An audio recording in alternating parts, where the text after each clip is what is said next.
Neil, how has the conference been for you? A couple of days, we're into day 2, you're feeling refreshed, excited, exhausted, demoralised? No, I always enjoy this conference. This is my 8th conference. I've been involved since there were 80 people turning up to the Emirates. Do you remember that one? I wasn't there, but I heard about it. This is the 3rd venue, I believe, and I think this venue's great. You've still got the senior people from the funds coming along, which is key for us. So yeah, this is fantastic. Okay, and what have you noticed, not just in comparison to last year, but over the years? Obviously we've had the growth and the emergence of corporate venture capital as a kind of almost like a separate investment category. But what other changes could you talk about?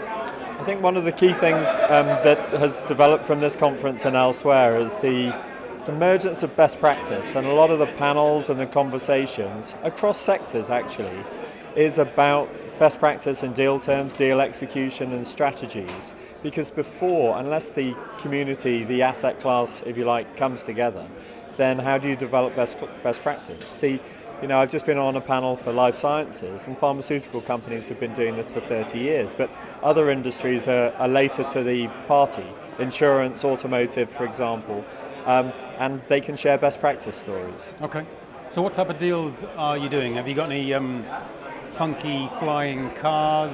Have you got any life science deals? What's going on from a legal perspective, we should say? Well, you just interrupted me just being instructed on 2 deals, one corporate venture capital deal and one corporate VC co-investing with a VC. So the lead investor on that will be a VC. Now that didn't happen so much 10 years ago.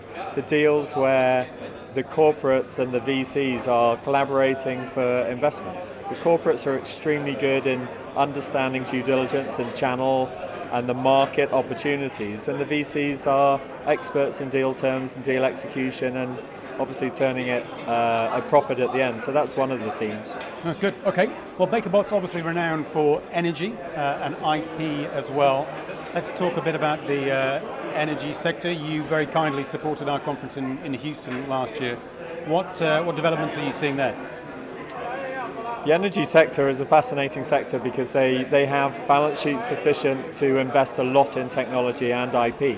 It's where our IP practice started. We've now got 180 IP lawyers across other sectors. But the intersection between energy and technology is a fascinating one, not just for renewables, but electrification, smart grid, storage, huge number of storage deals. So 2 of my new deals are in the storage area.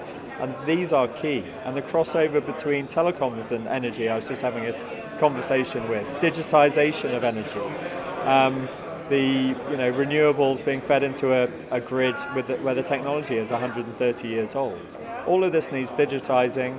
Obviously, it's impossible to have a conversation without using the phrase blockchain.